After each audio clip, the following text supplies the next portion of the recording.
Hello, everybody. Before we get started today, it is imperative, as always, to like and subscribe to the video. Smash that button. Everything you guys do helps the channel grow, helps it develop, and I can't fucking talk. I'm always more than appreciative of all that shit. Without further ado, might as well introduce the guest. This man is a very prominent figure in the Des Moines Hip Hop community. He has worked with several comrades that have been on the show. Very familiar with Conscious Crew. He performed at Vaudeville last year, which is where I saw him, and I've actually followed him for a few years. He has a very interesting, unique style, and our conversation today was extremely eye-opening and very pleasant. Without further ado, here is the wonderful Aubs. Hello, everybody. You're watching / listening to the McAllister Hours. I'm your host, as always, Colton McAllister. We are joined by a very special guest today. I've known about you for, I think, a couple years now. Oh, that's crazy. That's super crazy. Yeah, Pac-Man.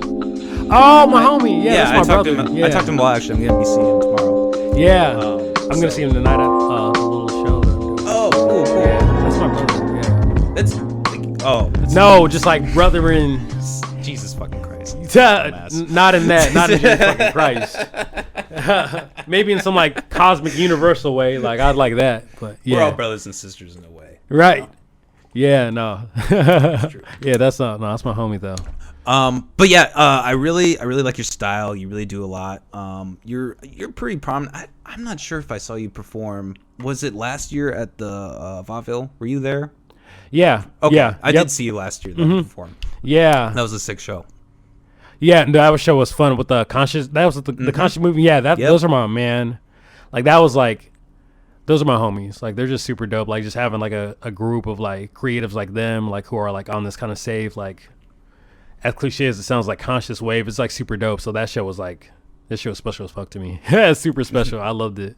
Yeah, exactly. Just a really great energy. Yeah, really positive and it just felt good. Yeah, it just felt good and like you could. They're a great group of guys. I can't wait. They're actually planning some shows here pretty soon. Actually, again. Yeah, so that's kind of TBA. So I'm actually like excited, regardless of the pandemonium we're in. Yeah, I mean that's kind of the iffy thing. I hear every weekend, like when nobody knows when the hell. Well, I guess in Iowa they're opening up the bars. Yeah, there's a lot. Yeah, there's a lot back at home that have been open for a good minute actually now. But it's crazy because I work in the schools also as like a paraeducator, and like hearing about like all these like little rates rising like in like within like the Midwest region that we're in, and like knowing like how like all these like bars and stuff, like it kind of happened around times like these bars and all that stuff opened up. I'm like, man, like kind of conflicted. Like, yeah, it's just like I think you can still be like out there and still kind of like be safe and do like what you need to do, but it's just finding that balance with everything going on. Yeah, that's the really difficult part, isn't it? Trying to figure out how much you need to be careful and how much you need to be aware.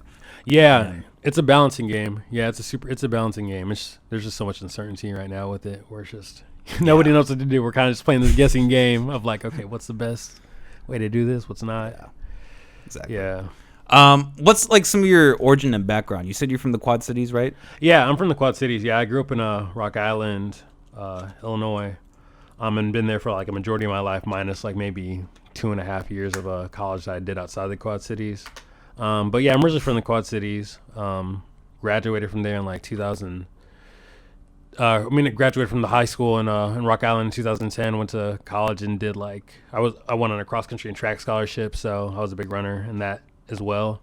And my first major actually was in creative writing, which ironically at the time, like I wanted to go into creative writing because I was like big into like story writing, just like novel writing and all that, like stories like that. Because I was just like, I just had such a creative brain, but having like my parents who cared a lot, like parents do, and like have those like kind of like concerns, worldly concerns, or like, hey, like you might want to get into a profession that will actually like pay something. So I was like, okay, education, like that's like always the second it pays step. something, So like it's. But there's an irony. The irony in it is in this where like I write now, like I'm a writer now, like in a different form, obviously, from not like short story novels like I thought. Like I write not like narratives and novels, but in a different way. And like how I make something off of it, it's just kind of like that irony of like how like you could have kept doing this shit. Not that like I'm happy with like where like just being in education now, because like I feel like education and art like are such a cohesive force, you know. It's true. So I'm happy that I kind of went that route, but it's just like funny how like the universe works that way of like, man, like if you said you want to do this, like fuck what they said, like do it, you know. It was kind of cool. But yeah, I totally feel that like the pressure to, you know, like you said, get a real job, a real profession, as they say, you know. There's a lot like my parents are both lawyers, actually. My dad's a judge currently. So like people like that who are, I don't know, quote unquote, like more practical, I suppose. It's really easy for them to have a lot of backlash on that. Yeah, I've been kind of like it's been cool, kind of like seeing like as like I've kind of grown in my career as like not just like a writer, as being like not as just like a rapper or like spoken word artist, but just like in these places of being like also like an author and like doing stuff like with my own podcast and like other projects that I can't like really announce right now, but it's been kind of cool seeing my parents like as I've been growing in that journey, them kind of like allowing themselves to understand that the world that they knew when it came to like what a real job meant is way more different now, because like jobs have kind of like opened up like immensely. Like you can get like people can like make music from their room and make that a job now. That's possible. Like that wasn't possible like years ago when it was only the label or all that was like you're in or out to like this being a career. Like the fact that that's like opened up has like showed that like people can work independently from their homes and do this, and like them kind of like understanding the world has been kind of like opening up. They've been kind of like a lot more supportive like of kind of like my journey as a creative than they were circa 2010, where they're like, oh, you probably want to find a real job. It's just like 10 years later, they're like, okay, well, this is a real job. Like this is actually a real job. So it's been cool to like see them have like that sense of humility to be like, okay, maybe we were wrong and we need to kind of like unlearn some stuff, you know, because they could have still been those parents to this day, like who could have still been like, oh, you know what, you might want to find a real job still. Yeah, this has definitely been the age where especially during COVID, where, you know, it's kind of almost free in a way, like Wild West.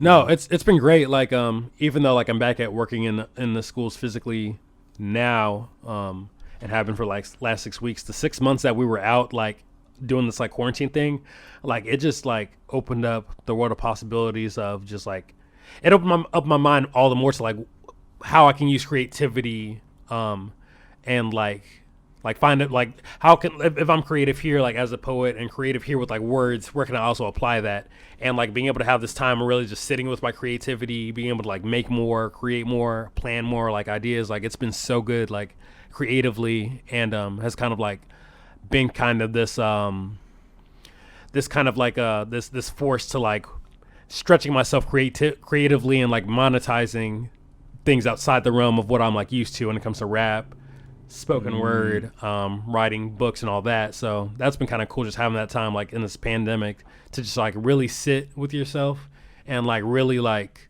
learn, like figure out what you like doing, you know, and like having that time to really like take those risks, because like you're inside, like you can do that now, you know. So that's been great. I definitely missed that part of it, even though it's good to see my like students in person. But yeah, so I guess I don't know if you already specified, but what exactly do you do for your? Do you teach?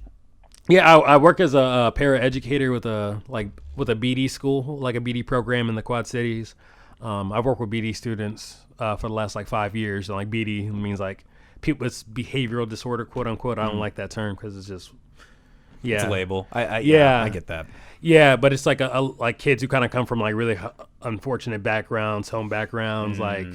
So there's like a stigma, yeah. So I work with students like that, and it's also special needs too. But I work with like kind of like those students who like have like traumas and like stuff that like have internalized so much that they can't focus in the classroom, like well enough to like be successful or like to even just forge healthy relationships with other students. So that's what I do as like my, I guess, day job, you know. But I love it. It's like.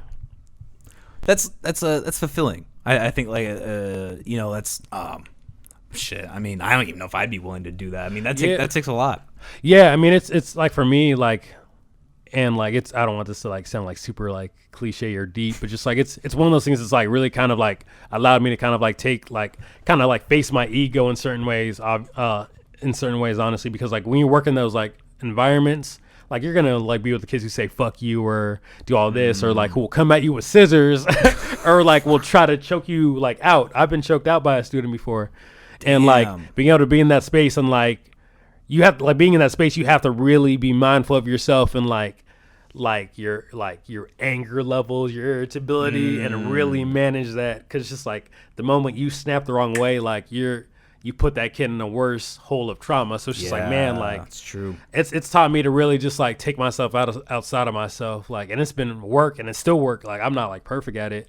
I feel like I know how to like manage it better. Like the other day, one of my students, like they had me really like pissed because they just were not listening to me and not following things and just were being like obstinate, like on purpose. And like I was angry, so I told the students like, hey, like I'm in the red zone, guy, so I'm gonna need you to stand over there. Like stand over there. They know what red zone means because I tell them like to always like regulate their zone. So like for me, just like being in that place of like where I kind of like understood the culture I created and put myself in it. Like I think like all that's kind of like been very like has built like good skills that like I've been able to carry out into like my real life, honestly, with like facing issues like the shit that we deal with now with like racist folks, crazy folks, like people who like get into like these political debates and all this just it's taught me how to deal with difficult people. Difficult people. I shouldn't even try to box it in any, just in a broad way, difficult people. No, I get that. No, and like having those kind of positions definitely does that. I mean, customer service, I mean, it's not necessarily that kind of same thing, but that, in or working in restaurants, that really teaches you to deal with people, really difficult people. Yeah, no, I feel like there's a lot of parallel there because like you literally like you don't know if you're gonna work with like this a-hole who doesn't like giving people the respect they deserve and like it just treats you wrong. It's like, oh hey, this didn't have fucking salt on it, you stupid cunt. And it's just like being able to deal with people like that is like, man, I really have to like, bring yourself back, breathe. Like there's mindfulness in that, man. Like there's mindfulness in a lot of like, I think vocations where you just dealing with difficult people, Yeah. You just got to like find those threads. I totally get that. So have you grown up in the Quad Cities most of your life then, or how's that all worked out for you?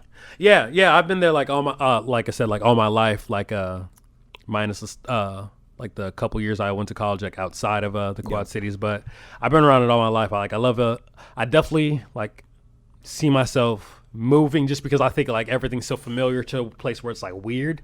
Like the fact that I can like go to like certain neighborhoods and I'm confident enough to like blindfold myself and walk through this neighborhood and not have a problem. It's just like it's kind of comfortable, It's just like way too comfortable. It's way too comfortable. So but while I'm there, like I love the Quad Cities. Like even with just like all the more just being able to kind of like be there for like this kind of like a growing art community or creative community, like just being able to like see it from like where it started and seeing it expand to where it is now. Cause like a lot of like I think in the last like when I started like doing like spoken word poetry back about 5-6 years ago, when I decided to really like kind of like get my feet wet into there, I was like getting my feet wet along with people who were finding out that there were open mics that they could rap at, and there was other people who were like, oh well, I do this art form or that art form, like insert like your maybe like least fit, like an art form that's not really famous and all that, or like not really like sought after. Like seeing all these people like at the same time like find these interests that they had art wise and like get themselves out in community and like meet other people and like form like a kind of create a culture of like artists who like are good at what they do and professional about what they do and like are absolutely talented at what they do. It's been cool kind of like seeing that develop from like square one, because like the Quad Cities has a lot of like talent art wise, like amazing talent, like a super amazing talent from like from rap artists, vocalists, spoken word artists, and visual artists, like being able to like be around all these people and like see them kind of like really elevate and like elevate the community and themselves has been really cool. No, I think that's the really cool thing about Iowa, and a lot of these cities in Iowa. I guess I'm more familiar with Des Moines, but there's just all these pockets of all these like really talented individuals, and I think we're kind of getting into an age where things are changing, and those kind of people are melding together, and things are becoming more legitimate out here. I think it's going to take time, but I think we are headed in that direction. I think it's safe to say. Oh yeah, absolutely. Like this side of the Midwest is kind of like finally like like on that kind of climb up, and it's cool to see that, like just being able to like see homies too who like there's a guy who's from East Moline, no, not from East Moline, Davenport originally, but his name is Xavier Ruzon, but he's a rapper out of like Davenport, Iowa, but he recently got signed to a label in Texas. Out of just like his like continuous grinding, making art, figuring out like how art works in like the consumer world and all that, and like him just using his knowledge to like get himself out of Davenport and like make it so that his job is very monetized and where he's on a label. It's cool to see that, like just saying like, yeah, like that dude was from Davenport, and him kind of like open up that possibility of like this can happen to anybody who's willing to kind of like do that work. It's cool to be able to like see those people and like know where they're at now. Yeah, no, I was not that bad. People don't give it enough credit. Oh yeah, not at all. What are some of your inspirations? Would you say? You have a very interesting. I wanted to comment on this too. You have a very like interesting style. Like even when you do rap song, I can tell that it's a lot of that kind of that poetry feel. It's interesting. I have a lot of I think first and foremost, when I first got into like music and art and all of that, I was actually I just know when the first time I heard rap music, I was 13 years old, because I lived in a very kind of like conservative, like Christian household where like they only played Kurt Frank and Mary Mary. So I thought that was the only world music that existed besides like pop and all that other shit, Yeah. So it's something that I was kind of like guarded from, but I felt like being in junior high, like, and having like the opportunity to walk home and like be at home for like an hour while my parents were like at work. I turned on BET and like saw rap for the first time. I was like, holy shit, what is this art form? It's actually super dope. And like my first influence, the first rapper I heard was Nas, and Made You Look was like the first song I heard by him. And like I had that song on repeat. I'd record like, because we didn't have like Spotify or iTunes or anything, so like I recorded like a little 45-second snippet like for the voice like record and all that, and like I take it to school, me just listen to that 45 seconds over and over, because I'm like, got to make it work somehow.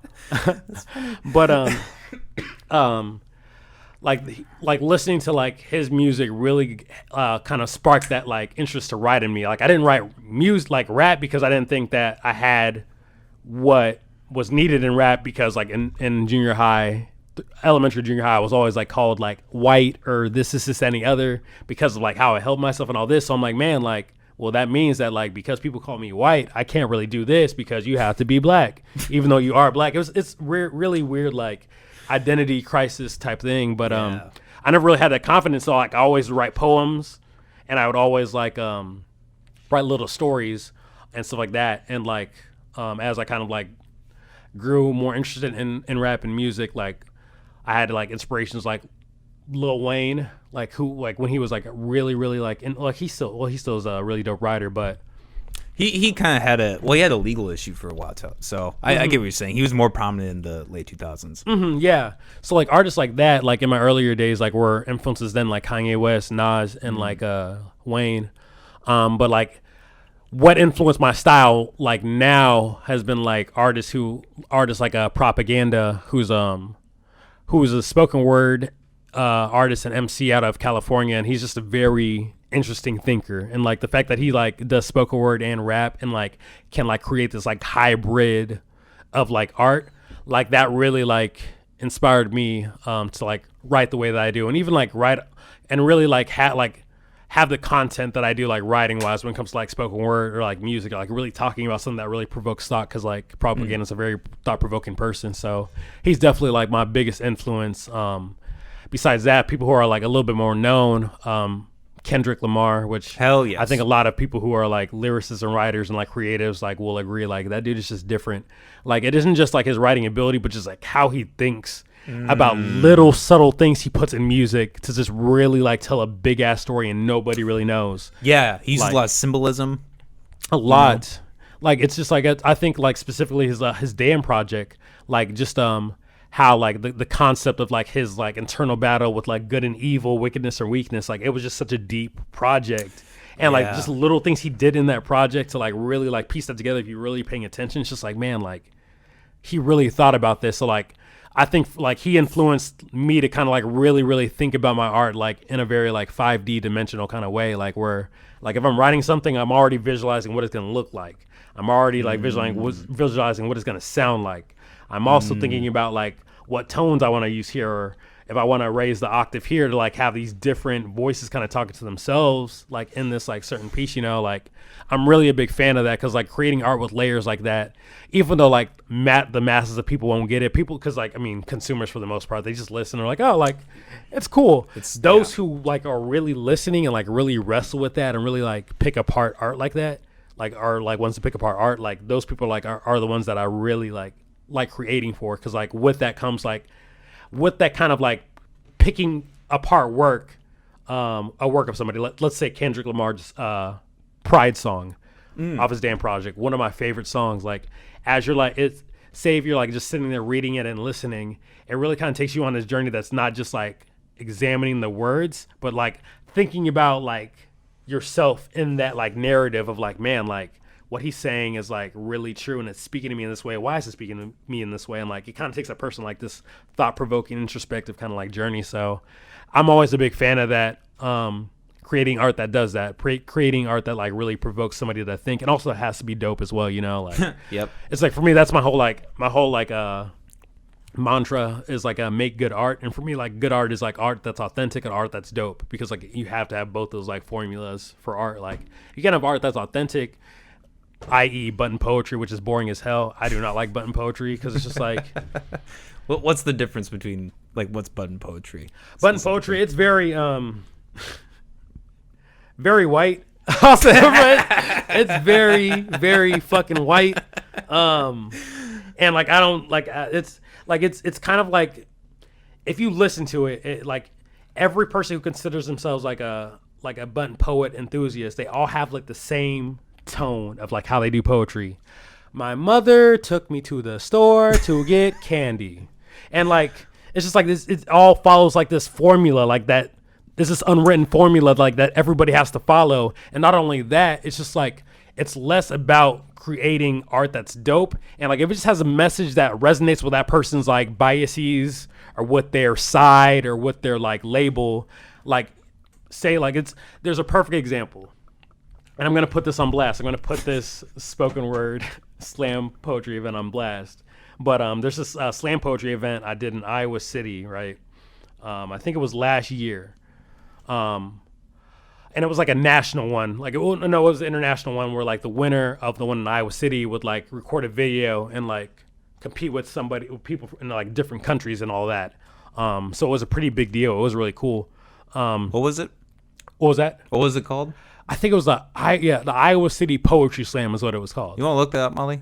ICP, like it's the acronyms. But with this event, like so I went there, spit, and like a lot of my homies like were involved in it too. And there was a 16-year-old who like joined this spoken word slam at the last minute, who had a phone and would read poetry off her phone, which is like, you just don't do that in those competitions. You don't do it. It's like you don't do those in competition. You come ready with like it memorized and like already ready, because like you're cognizant of like there's a time frame you got to fit your poem within and all that. But this person, like, they came up, read their poem, and like artistically it was okay, but like but she ended up getting second place, I think, in this event because of her message. It's just like, oh, like, even though this is an artful, like, it speaks to our bias. So, like, we're going to let her beat out this artist who's actually really dope and talented and memorizes their work and has, like, emotion behind theirs. Like, he just didn't fit our message all the more. And, like, for me, like, that's kind of like what button poetry is, to kind of bring it back together. It's just, like, it's more focused on, like, the message. Like, you'll hear a lot of them on suicide, or like how dumb men are, or how like racist people are, and just like it's just all that's it. It's just like, you guys don't want to talk about nothing else. Like, yeah, these things exist, but like if you have a homie who talks about something different and is dope at it, that person's probably not going to win compared to the person who like says who writes a poem about suicide, which is in the pantheon of suicide poems, you know? Yeah, right. Not to say that like, I mean, and it's good that like artists like write and express that, because like pushing that out is like finding that healing in that. But like when it comes to like competition, like when it comes to actual like that professionalism and work, it's just like, for me, it's just, there has to be an element of like being interested in the art part of it. Yeah, like, yeah. And the aesthetics, because that's what art is. It's not just like, that's what makes it interesting and different for most people. Like, you need that element to really stand out. Exactly. Like, it's needed. It's just like it should be one of those things that's like a no-brainer, right? Like, it's just like it's art. Like, you got to be able to like know like how many, like know kind of your pantheon of words you can use, or wordplay you can use, or imagery, and like play with these things like equations and formulas and figure out like a way that hasn't been done yet. Like, that's what kind of like that's what adds that exciting element to art, you know? So like, yeah, button poetry is just too focused on like, I drank this bottle of water this morning. Oh yeah, same with the last dude who did a fucking poem. I'm dogging it too bad. No, I get that. There's a certain mantra that's like, will just automatically win. Like, if you talk suicide, like, you're automatically gonna get first place, you know? Because that's just like, it's a pity party, you know? Yeah, I just like, and I think for me, like, I have kind of like the perspective that I do, because like I was a person who wasn't like who's in spoken word, but I wasn't inspired to write poetry from poetry, like poetry in its like natural sense of like what inspired others to write poetry. Like, a lot of people are like find their passion writing poetry from Robert Frost or from Edgar Allan Poe and all this. Like, no, I listen to like Nas and battle rap, and that's what influenced me to write poetry. So like, I look very different than like kind of that button poetry like culture. So like, I just don't fit like within that space, which like makes it like to a point where like it's hard to even call like what I do like spoken word, because I feel like that has like an ism or what it looks like, or like has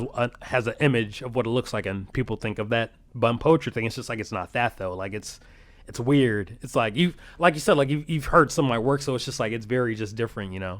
Yeah, and like vocally, your style is a lot different too. I appreciate what you're saying though, with like laying things out. Like when I write my hip hop or my rap, like I feel like I do that very same way. Like, you're looking at it as a whole, and you know, that's the thing about it's interesting about hip hop is, you know, so many different styles. Like, a lot of people come in here and they just freestyle. They can just do it. You know, Pac-Man, he can just like just go. Yeah, he just pull out of thin air and it's insane. You know. Yeah, but I appreciate that there are people that do, you know, like Kendrick Lamar. You know, you see when he's writing it now, it's all very planned. Like, I appreciate that other people do. Yeah. Having somebody who's like not just known for like the lyricism, because like I always like to put that out there, because like I think like people kind of like take away from like kind of like my whole perspective on like art, that I'm like this like super conservative backpacker, like, oh, you're just about lyrics and rhyming and all this is that. It's like, no, actually that's pretty boring too, because like you have times where you're like, you know, like you have like insert your favorite lyricist, and you know them so well that you get what flow they're about to use or what word breakdown they're going to use. I'm like, okay, I get it. Like elephant, hella rant, like pentagram. Like, okay, I heard that. Like, it's just like, no, it's just like, I feel like an artist, like a creative, like who knows, to me, like a masterful rap creative is one who kind of like knows the various forms and pulls from any of those at any given moment. Like, okay, I'll use lyricism here, but here I'm going to use irony as well. And here I'm going to change like the vocal tone in my voice and do this like little poem thing that's kind of weird, but it all makes sense with the piece. Like, I think that's like a masterful rap creative is kind of like I always like, and it's like a kung fu master, as like cliche as it is, like the whole Wu-Tang-ism, you know, but it's just like, you know, all these different styles, you know, what to use, what will be used here. And like, you'll even get like creative and like mix two different styles, you know, and make something different. So like, I think you got to be able to have like that writing skill, but also that space of like being super creative, which is why I do like the art and aesthetic of like what we kind of hear with like what people call mumble rap. Honestly, I like that a lot, because like, it's more focused on the inflections and the sounds. like with how like they might not even focus on the lyrics and all that, but they're focused on like how something sounds. They'll make something like sound different. Like when you think about the Migos, like they have all these like different like just all these like different flow sounds. Like though they're not saying shit, that's okay because they have like this aesthetically pleasing sound going on. It's just like, man, like that's actually dope. And like if someone was to like take that and like combine it with like good writing, like I feel like that's really dope art, you know, because it's just like you're taking from these two different worlds and you're fusing them together. Though it's even though it's considered breaking the rules, you know. I think it's dope. No, I can see that. Like, I've always appreciated about rap is like you kind of use your voice as an instrument in a way. Yeah. You know, like you can use words like almost be percussive. You know, when Eminem's like going really hard, like it's like you said, like or you know, percussive. You know. Yeah, like exactly. Beat. Yeah, just having all these like like the fact that like rap can be these like different like pantheon of like flows and all that. Like I think it's super dope. I think it's really dope actually. Yeah, it's a beautiful genre. What are some of your performing experiences? Have you performed a lot or? Yeah, I've done a lot of performing for sure. Like outside of the quads, the first tour I went on actually was I think like maybe a year or two after. Like I really kind of was getting my feet into the spoken word stuff, and I did like a small tour like in like down south like Atlanta, North Carolina and stuff like that. So I've had experience like outside the Quad Cities, and I also had an opportunity last year to go to Haiti for 2 weeks to both like teach poetry and writing and also like collab with like visual artists down there, kind of like sharing what I do like lyrically and like find ways to kind of like mesh those together. So that experience was super like. How'd you get the opportunity to go down? Like how'd that all work? It's crazy. Yeah, the one of my homies, Lee Rainbooth, I met him my third year of college when I was going to college in Sioux City. And I'm actually from around that area. Okay, really? I know Sioux City a lot. Yeah, no, I love Sioux City. It was a great space when I was there.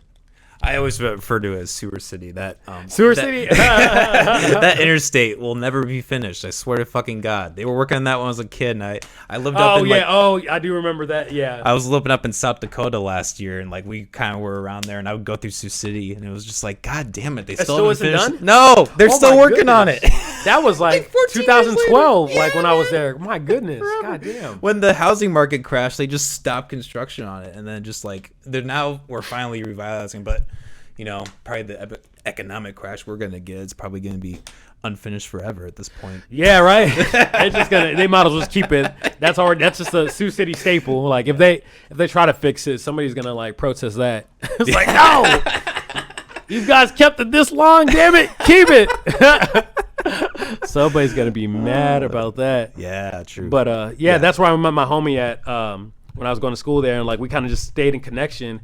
And this is way before I had it in my mind to like do anything like with art in the capacity that I do now.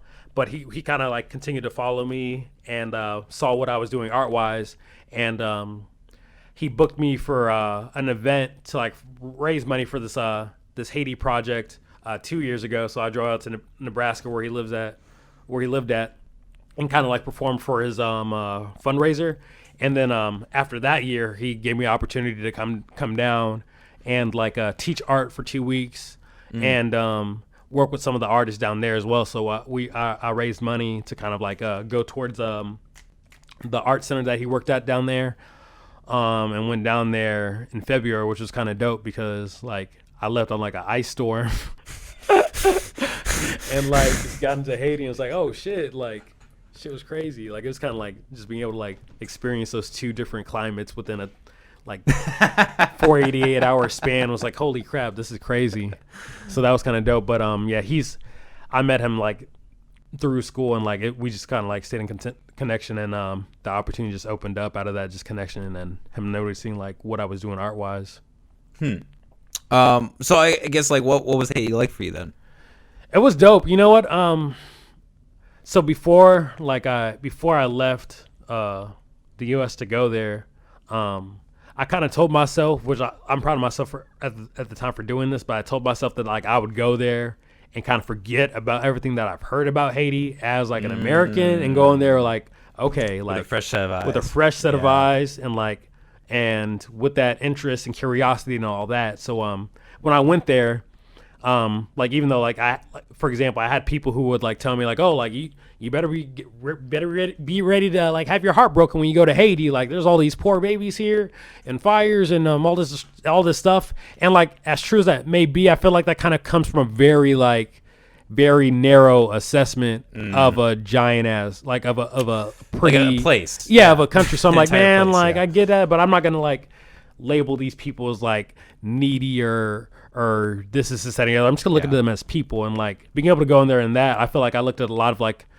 the places that I stayed at in like a new kind of way. Like the first 2-3 days I was there, I stayed in this like little slum village in Port-au-Prince, and like it was like a village that was still like very kind of like rubbled from like what happened in 2010. So like their streets were literally like rubble. Like it was just like rubble, and there's like buildings that were kind of like knocked down, but like in the midst of that, like there were kids who are playing soccer over these still. There's people who are still living their life like, yeah, okay, this is cool. So like there was even like there was a funeral that happened that day, and like in this kind of like a pallbearer like ceremony that happened. Like there's these people like dancing and throwing up this like coffin down the street and all this. Like just seeing like how these people like didn't see themselves as like victims or like broken and all this. Obviously they had their shit because they had like I think they still got a pretty like fucked up president there. But corrupt as fuck. Yeah, dude is like crooked as hell. But even with all that considered, like they found enjoyment with their space, you know. And I was like that just being able to like look at it that way and not like pity people and like just really kind of like humbling. Like, yeah, it was kind of cool. It was a really cool experience though. It was really like and as cliche as it is, like it's one of those experiences that really like changed how I like looked at like the U.S. now. Like it really changed like a lot of my perspective, like from the people that I talked to, and like just knowing their like how like their customs were there and all that. Like there was a lady who stayed in the village that I stayed in for the 13 next days. And she was like a voodoo priestess. So at the time, the podcast that I was working with, I was like, yo, like, I'm going to get an interview with this lady. We're going to put this bitch on. But I had like an 1.5 hour long conversation with this woman who like practiced voodoo and practiced like all that, and was still somebody who like went to like a Christian church in Haiti and all that. And like seeing that like, and like seeing her express like how Haiti doesn't have like that duality of like, oh, this is good and this is bad. It's like, no, they both exist in the same space and can exist in the same space. I was like, man, like that's really cool. Like how like they see everything as one. They don't see like this as bad or that as bad. Obviously there's like, they have a mindfulness of like good voodoo and bad voodoo, but there's a whole theology behind that shit that we won't really break down. It's but different. Like, yeah, exactly.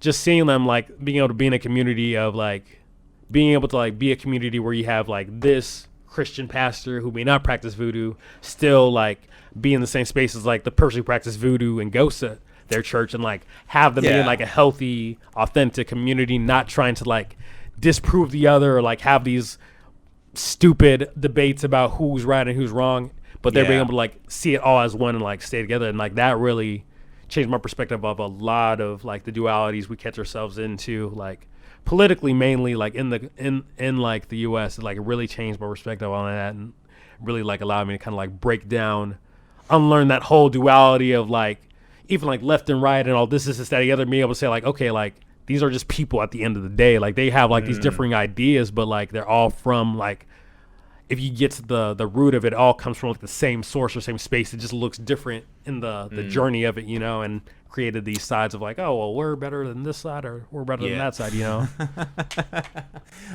No, like mutual respect is a very important thing. I think that's something that this country really lacks.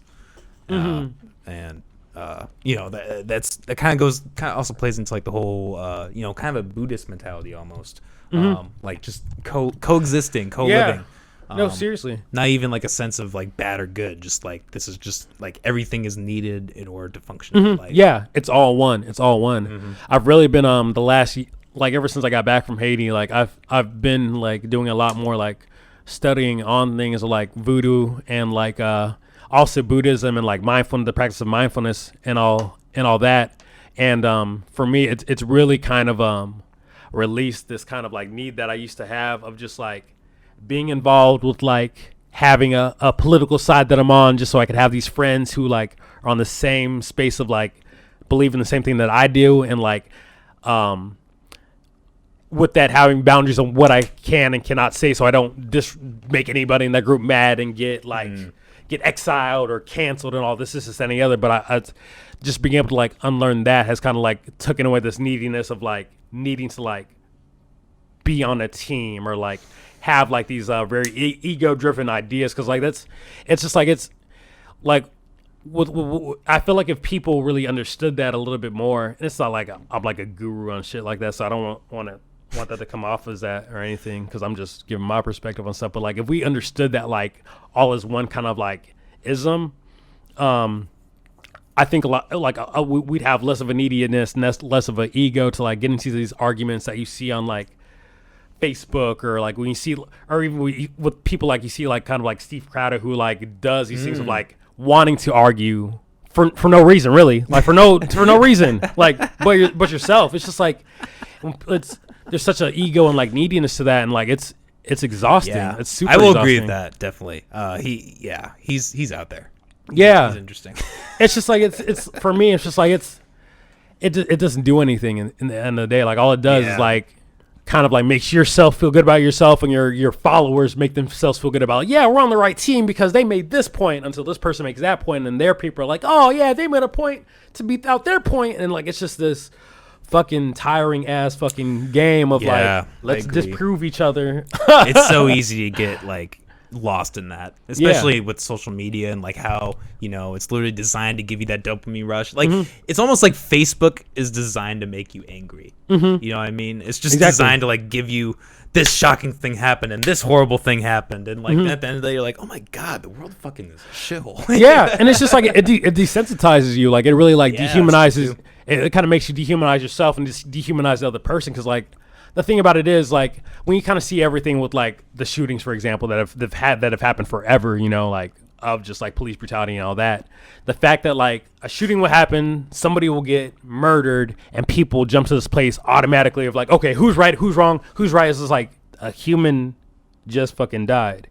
Like that's not your fucking talking point. That's the important thing at the end. Yeah, and it's just it's scary when you think about it. It's just like we literally like use deaths as talking points, and we'll like literally like justify whether somebody was supposed to be brutally murdered. It's just like this.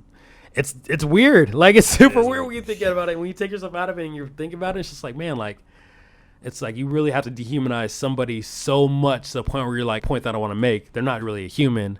Yeah, I'll say like, oh yeah, let's have compassion for them, but they did have this track record. It's just like it's weird. Like it's so weird. Yeah. And that's the big, you know, everybody just seems so divided. I not to get into me, but I feel like I'm always more in the middle, and like I just happen to be someone, or I just tend to be someone who can just look at both and just be like, can we just like chill the fuck out on some of these things and just come to some kind of middle ground? I mean, I think that is vital if we want to, you know, move forward. I think any rational person can agree with that.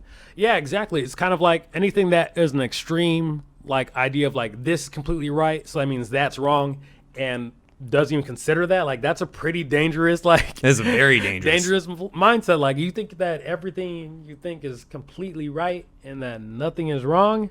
Like it's just like I think those people who are like really kind of the game changers are people who like really like have like really influential impact on like other people, are those who kind of like live in that middle space, as you kind of talk about, like live in that space of like non-duality, of like being able to see both sides and see both the ugly and the good, and being able to like truthfully assess these things because they don't have a team they're attached to. Exactly. You know? Take things that happen like a case by case basis and be like, okay, this is what happened, et cetera, et cetera, et cetera. And you can kind of deter it by, you know, based on what you believe. I think that's important versus like going, oh, this happened. What did they tell me to think? Okay, this is how I'm gonna, Exactly. I think that happens so easily and so often. And it's just tragic. Yeah, because just like it's hard to do hard work by yourself. So like if you have somebody who does their own hard work, even though it may be out of their own bias, you're like, oh well, this makes it easy for me, so I'll just root for them, so they'll continue to do the work for me and like tell me what to think, because I don't want to think for myself, because that's a lot of work, and I got a 9 to 5,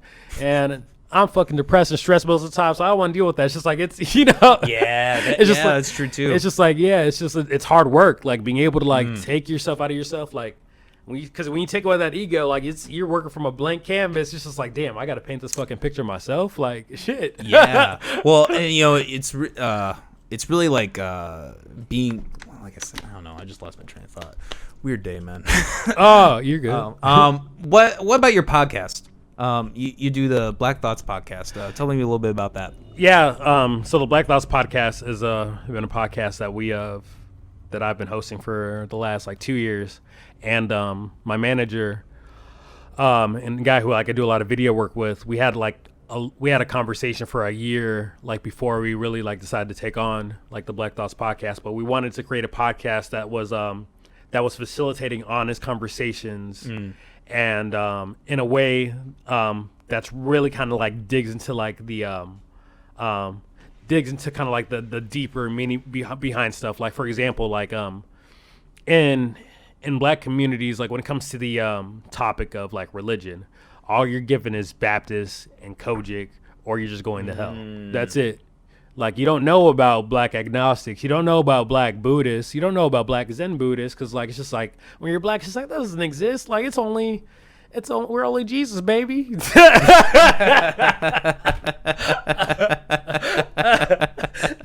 We're only Jesus, baby. Yeah. That's a really interesting thing about like hip hop is like like with the black community dominating the hip hop, there's a lot of religious influence in hip hop. Yeah. And it definitely tends to, I think, go towards that Christian mindset. Yeah. And I will say like with that, just and I will say like with what I just said though too, like that I like there is an understanding of like how Afrocentric Christianity is outside of like what we see Western wise. Because I'm always explaining. I had this like thing. I wrote this piece actually. I wrote this piece called Stars of Mizak, which is like kind of like the reflections I had after like leaving Haiti and like coming back. And I had this conversation with this dude online, which is why I deleted Facebook. Conversations don't go well there. But this dude, like, I guess I said something like spiritual, and like he took it as me like being super overtly Christian. And he's like, Aubrey,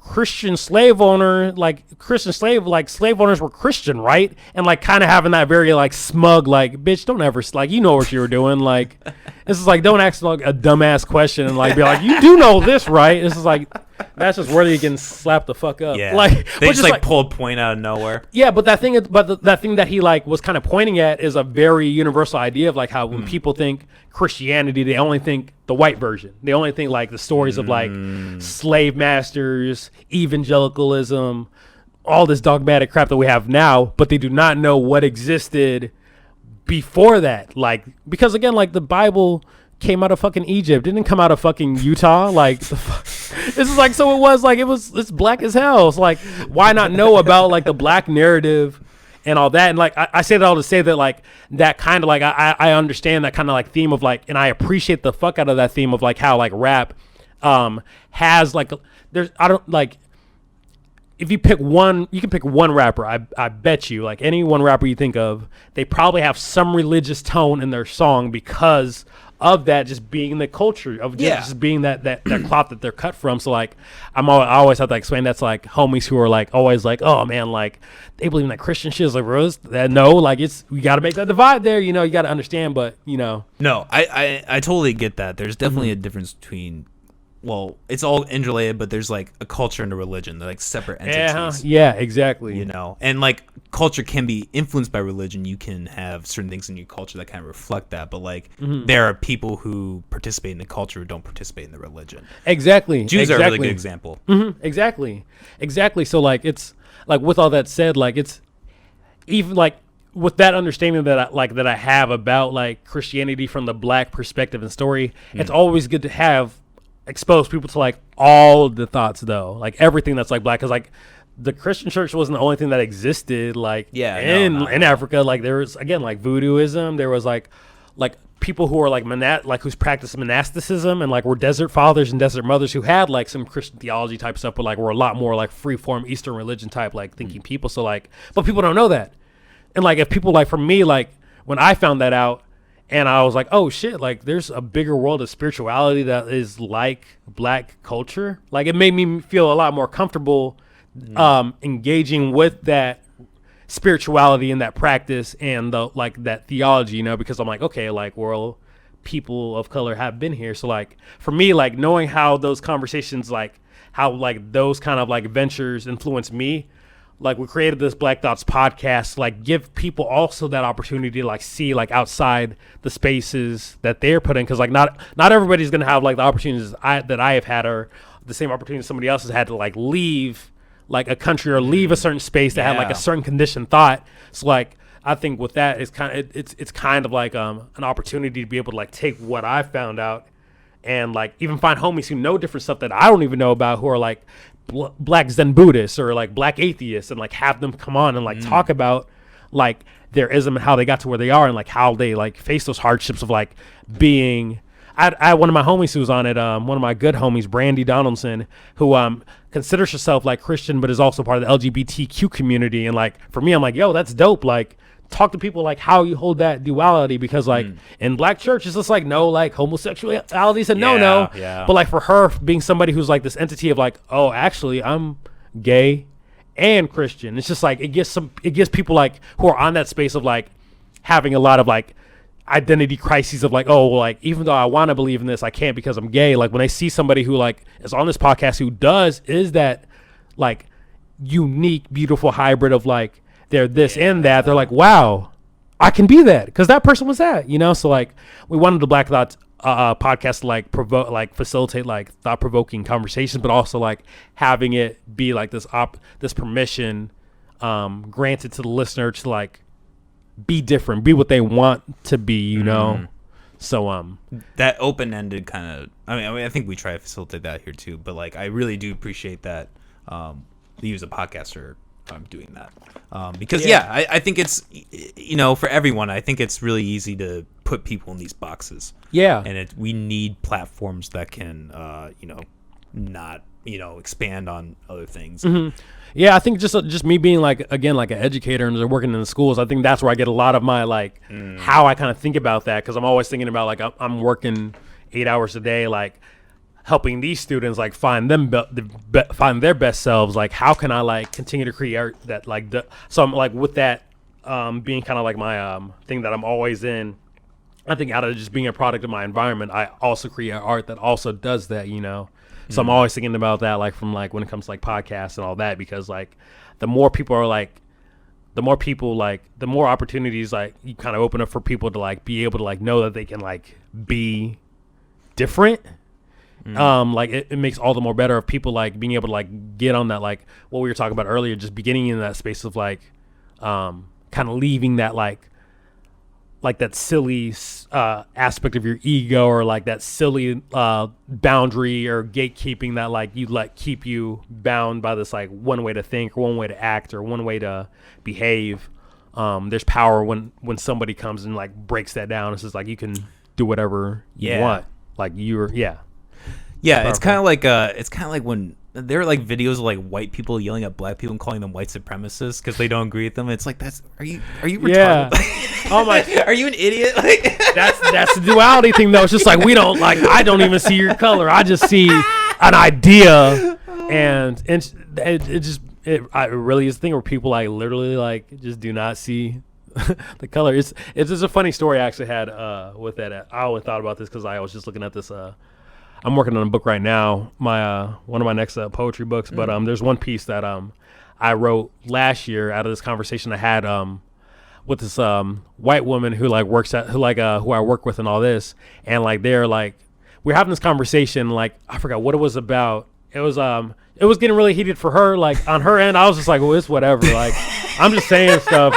It's like don't take it out, like it's whatever. But like she got so upset to a point where like she looked at me, she's like, Aubrey, like, you need to really check your privilege. And like, for me, I'm like, do you not see the irony in this? Like, you were so offended by my idea that like you, who has more than me, is like wants to attack me. It's just like it's just funny like how like you can get so possessed by an idea that you do again, like you dehumanize. Yeah. Like you dehumanize that person so much that you just see the idea, and like when you get taken out that when you take yourself out of yourself and like really look at us like, oh shit, that was very like counterintuitive. You know, it's just funny, man. People are just humans are funny. Well, the key to avoid that kind of stuff is education, I think. And that's why I really appreciate what you're doing.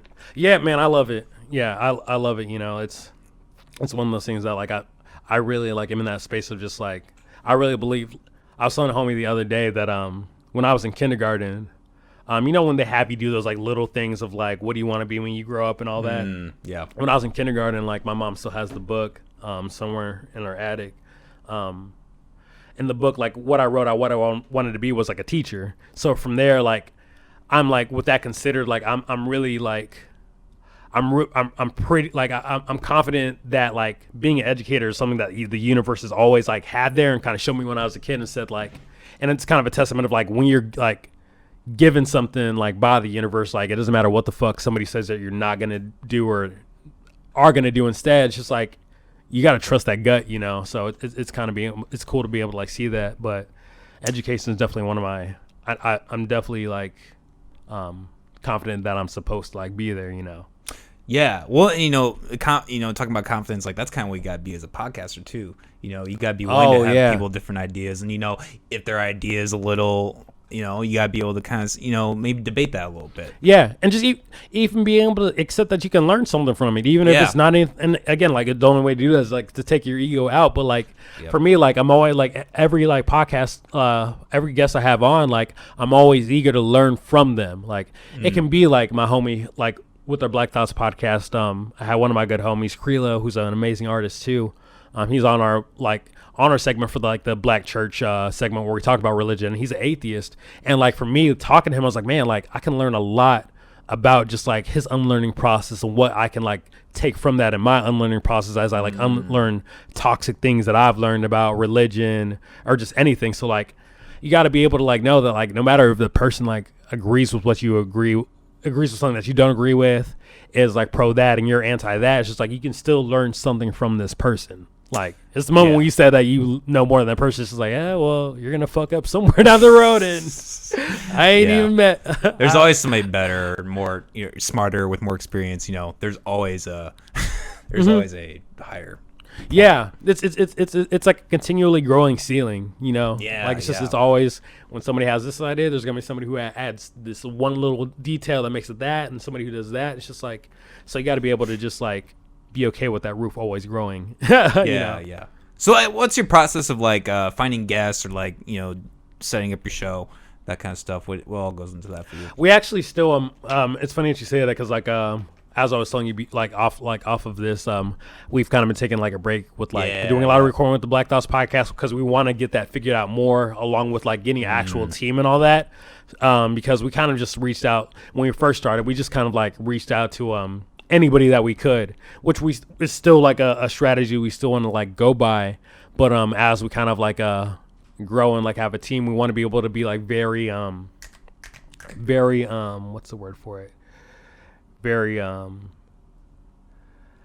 thoughtful about like our hosts and all that. Very thoughtful about like what they can bring and like what different idea they can bring that like people can like benefit from and all that. So we're still getting all that like figured out though. So it's kind of like in that space of like still getting figured out since it's only between the Black Thoughts podcast now is only between two brains, so you can only get so far with that, which is two brains. Well, I really appreciate what you're doing. I love seeing podcasters in Iowa and the Midwest. It gives people, or it gives a different voice and a different platform. Podcasting is an art just like any other art, so like it's cool to see people like taking it serious and like treating it as an art, taking like their full effort, mind, and attention to it. So it's cool to be able to like see other podcasters as yourself like do it as well, man. Well, thank you. I appreciate that. I like what you're doing. Absolutely. Awesome. Like I said, we always try to have open platform. Talk about whatever. That's always my goal. Yeah.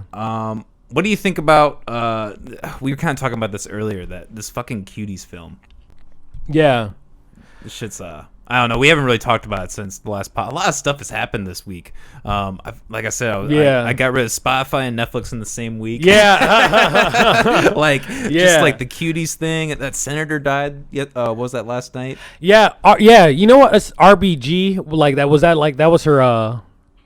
That might have been. Yeah. I did I feel bad because like whenever I shouldn't say I feel bad, but like when I kind of saw like that she passed away, like I was like, okay, who was this? So like I kind of like went to looking up who she was, but I still don't think I know enough about her. And like the fact that she like the fact that like people like talked about her death is like she did something like monumental. So I should know this human being. So like I feel really like I really want to like figure out who she was and what she did and all that. Because like it was kind of one of those like surprises to me of like, oh, like I didn't know who this human being was, you know? Yeah. Well, she was sick. She was sick for a while. I remember she came up in the news like 2 or 3 months ago or something. But she was a pretty big feminist figure, I think. That was, like, kind of her prominent. Oh, that's dope as hell. Oh, that's shoot. what it is. That's super dope. Dang, yeah. So she was, Okay. She was really with the shits. Hey. Yeah. Jeez. I sound like an asshole, but I mean, she was 87. I mean, in general terms, that's a really old age for it kind of any position. I think that's the thing people need to like. Yes, this is very sad, but at the same time, I hope people can be like, okay, should we like kind of be? I hope this is like another step in people being like, can we like really analyze this, get younger people in those positions? You know what I mean? No, absolutely, absolutely, That makes a good point. These people shouldn't be like dropping dead at like these like the highest government positions. That just leads to crazy shit. And like and like a lot of like people. Like at that age, are like already cognitively like okay with what they believe, and you can't tell them any otherwise, you know. So like having people like who I feel like just like with this kind of like the space of like consciousness that kind of like exists with like people who are like our age and also like younger. There's kind of like that space that people hold who like really tap into it, who are okay with like always learning and being okay like admitting that they believe something that was like fucked up and like admitting that, you know, like you don't really see that. There's just so much like pride and like a holding on to with like people who are like older, because it's just like this is how we were taught this for 60, 70 years. So like with that considered, like whatever we do, like these people who like become like mayors and all this, like this is gonna look like this is gonna look like what we want it to look like, and not necessarily what people need, you know. So that is definitely a good point of like having people who are like younger for that reason, you know. Yeah, I mean, still very sad. I mean, she was obviously. It's still like just death. I mean, again, like what we're saying, like death is a sad thing. So like, But I mean, I don't know. Weird times we're in, man. Not to get too political, but I mean, we're seeing this right now with the presidential election. We have 2 people in their 70s running for president. I mean, I don't know how people can just not, I just think it's ridiculous. I told somebody that like this presidential election is like watching a methed out break dancer and a clown who has schizophrenia or something like fight each other. Like, it's just like, man, like. It's gonna be it's gonna be entertaining and terrifying at the same time. Yeah, it's just like, my goodness, like you're gonna be laughing, and then like a minute later, you're just gonna have anxiety. And then you almost had Kanye West over here, who also was just like, I feel left out the party. Which I was just like, what the fuck is happening? I had not a tangent, but I had a weird ass dream last night where Kanye West killed himself. Oh, really? Oh man. Which like not to. Yeah. I hope that doesn't happen. Hope it's not prophetic. Let's. Yeah, let's knock on wood. But I mean, it is really sad. His mental health has been declining and all that. Yeah, no, man, it's. I remember seeing like that thing he did. Oh, I forgot what it's called because I'm bad with like these political terms and all that. But when he announced that he was running for president and had that kind of like campaign and all that. Did you see that at all? I actually didn't. No. Yeah, he had this moment where he broke down crying when he was talking about his stances on like abortion, which like I don't like agree with his stances in that, but what was interesting to me is like when he talked about it, you could see this PTSD switch in his brain where he just started breaking down, like really realizing like how his dad wanted him aborted, and he broke down in that and like had this mental disorder thing happening. And like for me, I'm like, man, like me being like the empath that I am, I'm like, geez, like he's really going through it mentally. But then you see this world again of like YouTube of like people are like, oh, this dude's stupid. Oh, Kanye lost it again. And he's like, this dude is having like a mental breakdown. Like, we should pay like, that's something to really pay attention to and like empathize with. Like, and be understanding of, when you're understanding of that, you understand like why he does all of these like crazy, like these really like out of the box things. Like throwing his Grammy. Well, I did that was a flex when he threw his Grammy in his toilet and pissed on it. That was a flex. I will say that. So I didn't know he did that. Yeah, you want to pull that up, Molly? Holy shit. Yeah, he put his Grammy in the toilet and pissed on it a couple days ago. I was like, you know what, Kanye, big flex, big flex. Well, the slavery is a choice thing. I don't think you could have worded. I knew what you were trying to say, but you could have just not have said that. Jesus Christ. Which is like your mental thing. I get it. Yep, right there. Oh, he got Twitter timeout for it. Of course he did. For pissing on. I've never seen this. I've never heard this. Yeah, it happened a couple days ago. Oh, it was a couple days ago. Yeah, just a few days ago. Oh, okay, well, just a few days ago. That's why. And it's just It's not playing. Oh, Fucking man. internet, man. Huh? Yeah, right. But no, success comes at a price. Okay, guys, so check this out. All right, check this out. Oh, yeah. On Twitter, making it difficult to keep up with his rapidly firing thoughts. After sharing over 100 pages of his various I hope this isn't copyright. Can you try to just skip to the part? You don't need to watch all this. Oh, here we go. Just do that. Yeah, there we go. Hey, fuck them awards. Yeah, that's gotta be the brink of insanity, huh? Where you just like don't give a like you just point where you don't give a fuck. Yeah, right. Doesn't even matter. Yeah. Like he'll always be Kanye West, He could burn his whole house down, everything in it. He would still be fucking Kanye West. Right. He would still get back up. It's fucking good. That guy's something else. Yeah. Yeah, shit. We've been going for a minute. We can keep going, man. I can keep unless I don't know. You're not taking up any time for me. I'm cool. I can talk for What? You got back from a recording session. How'd that go? It was dope. I was actually with one of my homies who I met through like the wonderful world that the internet is, connecting like you to different people and all that. I met him through like IG because he was really interested in a lot of my work that I was doing artist wise, and like my first project, he actually tossed me a beat for free to use on my Sensei Syllables project I put out at the beginning of this year. And ever since then, we kind of always kept up with each other, kind of always stay in contact. And he had this idea of just creating an EP between the two of us. And I've always wanted to do like a collab EP with somebody where I'm just like, we're just doing a lot of creative, experimental stuff and kind of just like doing that. So I think at the beginning of the quarantine, we started this idea of like doing this this collab project, and that's what we were finishing up today and all that. Okay. I'm actually going to be going there again today to kind of like get some finishing touches on stuff. But okay, yeah, release date for that is to be TBA. But it was a really cool project just being able to like work with somebody and like being able to like kind of learn how they do things aesthetically and learning how like you can complement that instead of like trying to like There's a lot of cohesiveness that I kind of like learned from that the collaborative work. So it was really dope being able to do that. That's awesome. So are you guys both rapping? Is he producing you rapping? How's that?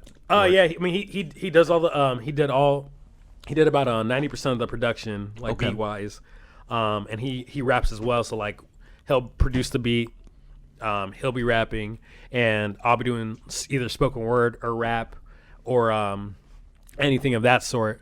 So it's very versatile in that, like from like the content that we have in there and the way we attack each track and like each track on this project. So it's very experimental. It definitely will have its like surprises, like very pleasant surprises. So no, that's awesome. I always love those projects, and I think that's the thing I kind of struggle with too. But like I think Des Moines or Iowa in general, I guess, needs to get on is like collaborating, like doing projects with like multiple people. Like I'm really waiting for that album that has like 10 to 20 different artists like all on the same thing, I would say Des Moines is like one of the places that does really well at that, honestly, man. Like the collaborative like energy that I see from Des Moines is like way different than like what I see like in Davenport where I like staying, like it's there's like collaborativeness happening in both like cities, but like seeing Des Moines, like coming to Des Moines and seeing like people who do different styles of rap collab with each other, and then them collabing with these other people, just like as if it's like natural, has been really dope to see. So I feel like Des Moines really kind of like, to me, like a blueprint of what that collaborative work looks like, of just like collaborating with people who do different things, you know? I guess I'm more meant so like, I guess there's a divide. Like there are a lot of people who collab, but there are a lot of individuals who, come and they're like very egotistical, like about themselves. Like I'm the goat of Iowa. I'm the, they even say like I'm the goat of Iowa. I'm the best. And they don't even like really know anyone. I feel like there's, cause we get a lot of people in who are just like, yeah, and not to diss them, they're fine, but I don't necessarily know if they're willing to collab on the level that maybe you are. Oh yeah, yeah. It's those artist safe zones, man. They can fuck you up. They can fuck you up. Like that's what's good about hip hop, though. There aren't really very many safe zones in like. Yeah, exactly. Yeah, exactly. Like there's a lot of opportunity to like really like do different things, and like as it gets bigger and as like different like aesthetics of rap like evolve and all that, it just makes it more and more possible. So I think the beginnings are like basically just a huge fuck you, NWA, all that, if you can emulate that in any way. I think we don't even need to get too political on this, but like we're nearing towards like a really weird time, and I think like what do you think is gonna happen by the end of the year, end of 2020? Where do you think we're gonna be looking at? Man, I don't know. Like, it's so like, you know what? I think I put myself in a place of being okay with uncertainty. Like, even though I can think like pre-pandemic, I was like okay with like not knowing, but like I feel like I'm all the more just like okay with just saying like, oh, I really don't know like what's gonna happen at the end of this year. It's like I think we're probably gonna be like this. Like we might be like this till 2030, or it might be done tomorrow, or we all just might like die. And I hope that doesn't happen. But it's just like I just don't know. So I feel like I've just lived in that space of just like uncertainty, because like there's just so much craziness. There's just so much chaos. Like I feel like it's chaos that's kind of like good in the sense of like. So like with this pandemic, I've been telling my friends and like close homies is that like I feel like we've all been kind of like faced with the inevitable concept of death. From like you can either die from a virus, or you can die from a cop, or you can just die from like somebody who just wants to shoot you up, because you've seen all that happen in this last 6 months. Like where I live at, we just had somebody 2 months ago. This guy who was like angry and feeling some type of way, like went to a funeral of a boy who died of cancer, like an 8-year-old boy. Like there was a funeral that they had, and like this guy went to this funeral and shot the dad in the head at his son's funeral. And after he was arrested, he put himself on like Facebook Live bragging about it. And I'm like, yo, like we really have like people really slowly deteriorating with all this. Like you have this going on, you have people protesting like mass to a very silly extent. You have people who can get away for like murder in this case, and like if you manage to avoid all of that, you could probably die from a virus. So it's just like we've been faced with this like really inevitable concept of like death, and like I feel like what that's done to us is like it's either put you in a place like paranoia, where you're just always paranoid. Yep. You're very just like closed off and isolated in a very unhealthy sense. Or you're someone who's just always distracting yourself, like not wanting to face this concept of death. So like you'll binge watch like fucking 9 seasons of like insert your favorite Netflix show if you're still watching Netflix. And you'll just binge and you'll just watch, not with the intent of like you like the show, but just like I don't want to face this shit right now. Like I'm about to freak the fuck out. Like Netflix. Or it's just like and for me, like there's also that space of like really like honestly sitting with that, like I think in this last mainly like when the thing happened with Ahmaud Arbery, that really hit close to me, being somebody who ran cross country and track and was always like just going on runs. No way. I was cross country too. Yeah. Hey, bro, man. Hey.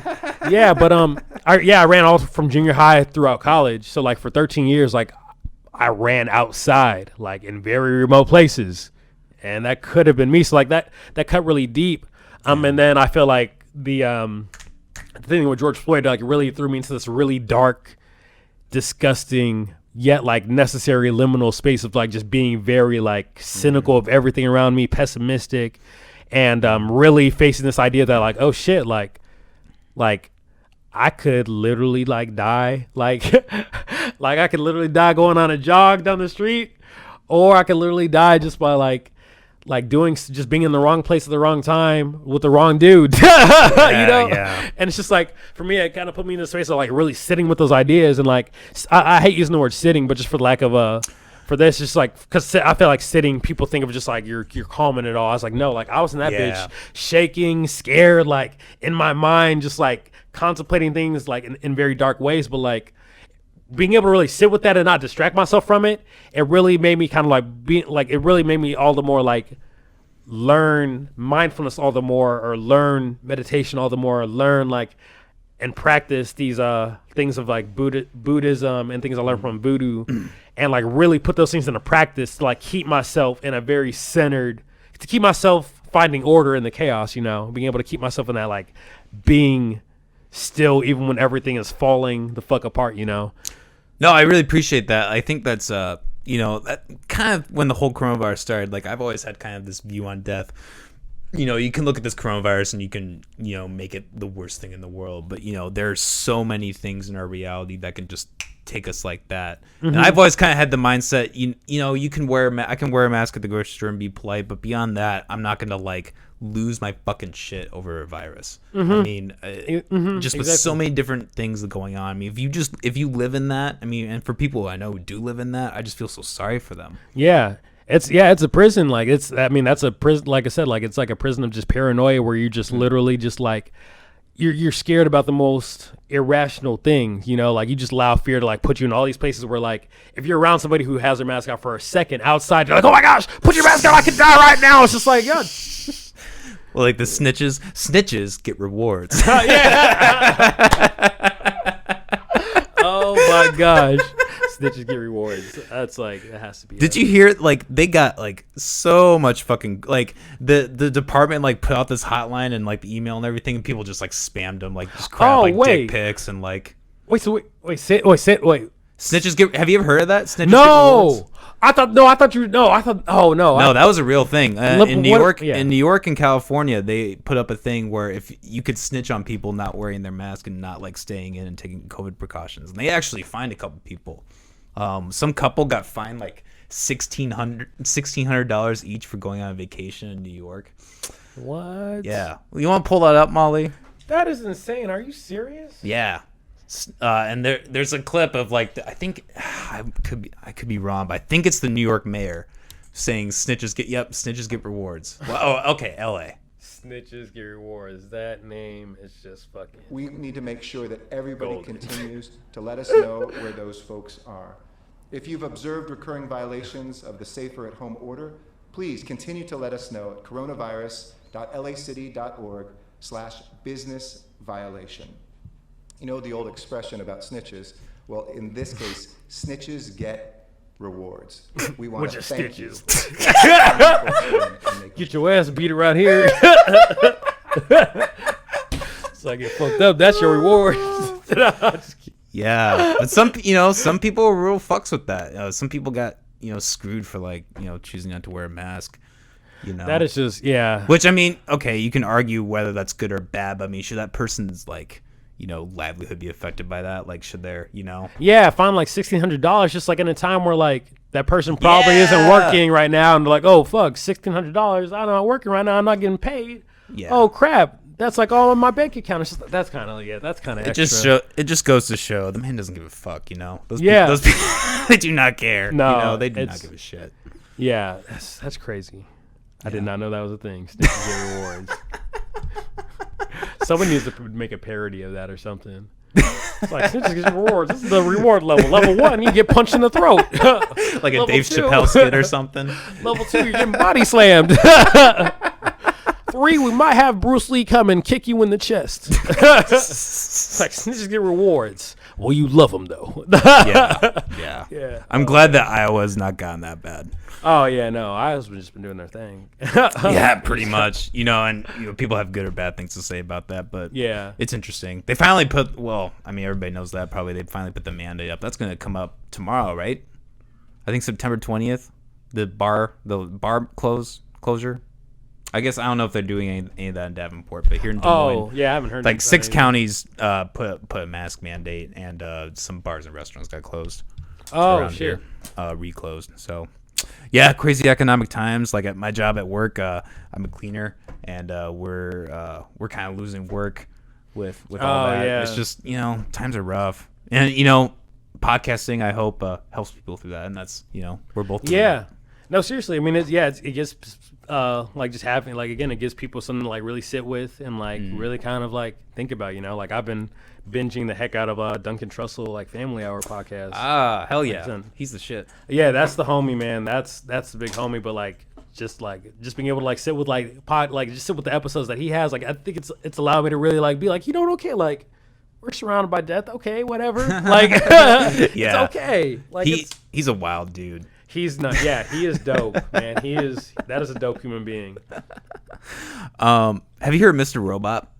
No, I haven't heard Mr. Robot. Dude, if you got Prime, check that shit out. It is all about like taking down society, and like there's in the show there's a entity called Evil Corp. It's very reminiscent of like any of the big really conglomerate companies. Yeah, and just like it's people like. It utilizes a lot of like computer hacking and like taking them down. It's just like very cleverly written. Tells a lot about like the situation with the classes and everything. Like how there's so much of a gap. I really highly recommend anyone watch it. That's been my binging. Yeah, I'm gonna have to peep that. I've been like binge watching like anime and stuff. So Joey Badass is actually in the 2nd season. Really? Yeah. Oh, okay. I'm gonna definitely have to peep that. Yeah, he does a really Mr. good Robot job too. I'm gonna actually put that in my notes because I'm gonna watch that for sure.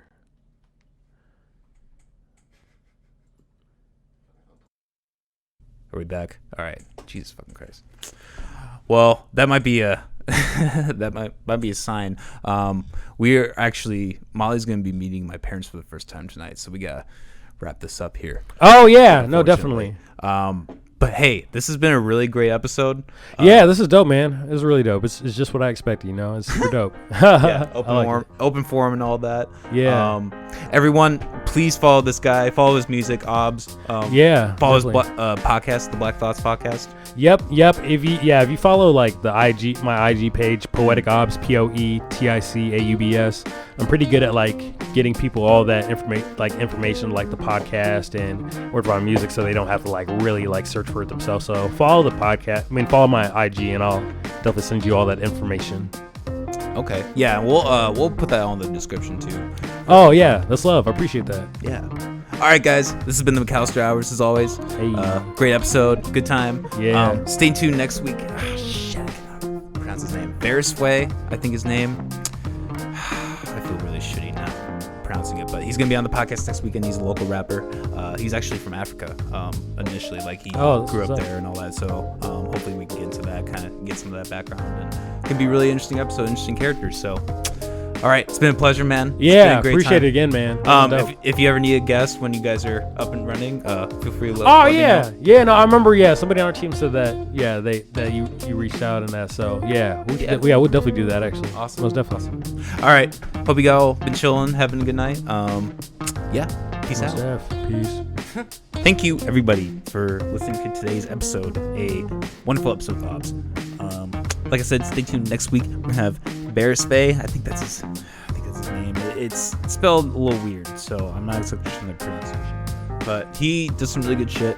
Like I said, he's initially from Africa, so it's good. I really hope to pick his brain and maybe talk about growing up there and what that was like.